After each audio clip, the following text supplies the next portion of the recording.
name's Shireen Kassam. I'm a consultant haematologist at King's College Hospital in London. I look after mainly patients with lymphoma, so a type of cancer of the lymphatic system. So patients, when they see me, obviously have a diagnosis of cancer, and one of the first things they ask is, what can I do, doctor?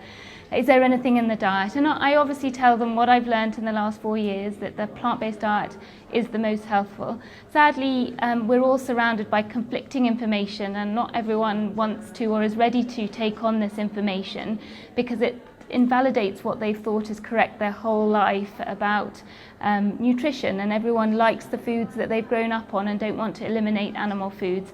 However, today at VegFest, one of my patients, Brian Horn, adopted a plant-based diet following his treatment for lymphoma. Now, I'm not saying at all that this diet is going to prevent the lymphoma coming back, but what it's going to help to do is prevent and hopefully avoid the side effects of the treatment that we've given, because chemotherapy, radiotherapy increase your risk of other cancers. They increase your risk of heart disease, lung disease, depending on which bits have been irradiated. And so to maintain an optimal health and try and reduce the risk of these diseases, I encourage my patients to be on a whole food plant-based diet. And Brian, over the last 2 years, has managed to get his BMI down from 30 to 25. His blood pressure is now normal. He's full of energy and has derived personal benefit, along with his wife, to adopting a whole food plant-based diet. But sadly, success stories are small at the moment because of the conflicting information we are giving to our patients within the NHS. Okay, I was diagnosed with a T-cell lymphoma. The treatment was very aggressive, a lot of chemotherapy, stem cell transplant, quite a long recovery period. A couple of years later I had a B-cell lymphoma. I obviously hadn't changed my lifestyle enough, but they wasn't sure what caused the B-cell, whether it was the T-cell, the chemotherapy from the T-cell or not. But the specialist I got for my B-cell lymphoma was Dr. Shireen Kassam. And on my follow-up visits, I actually talked to Shireen quite a lot about how not to get cancer. It really isn't something I want to go through again, and what the best chances were. And we discussed quite heavily going into a plant-based whole food diet. And she gave me the reading material, promoted certain books, and I went and read them and studied them, and decided that that was the road to go down. There's two aspects to the cancer. It's the fact that animal-based diets are promoting cancer, and the evidence really is backed up by international agencies now. The WHO has classed red meat and processed meats as carcinogens, so they actually cause cancer. So particularly for colon cancer, processed and red meats are causing 21% of all cases of colon cancer, and this in the UK alone accounts for 12,000 cases of colon cancer every year. So that's just the meat and the meat protein. We know that animal fat in the diet, so the saturated fat, increases our risk of cancer, particularly breast cancer, prostate cancer. And in my talk today, I've just mentioned a study published around lung cancer. So even in smokers, the risk of lung cancer is greater in those eating diets with more saturated fat. So even as a smoker, you can alter your chances of getting lung cancer by changing your diet.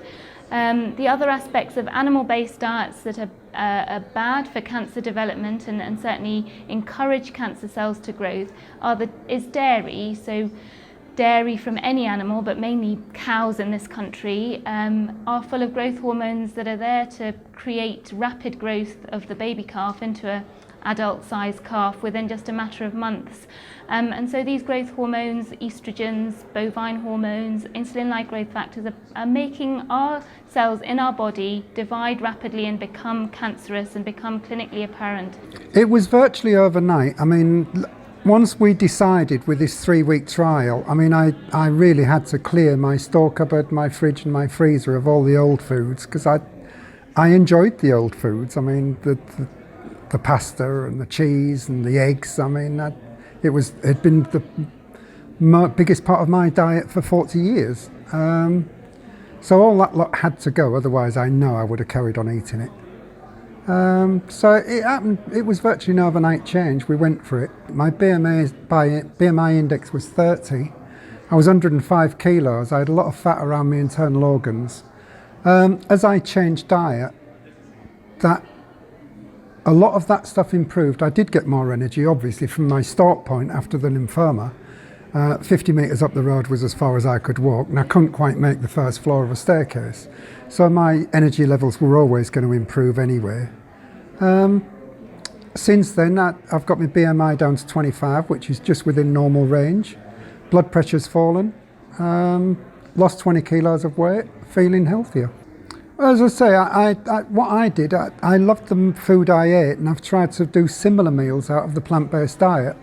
So if you go back to the 4 food groups, the legumes, the grains, the fruit and the vegetables, I've created all my meals. My curry has become a lentil dal and a sagaloo, loads of spinach, loads of lentils, all from the 4 food groups.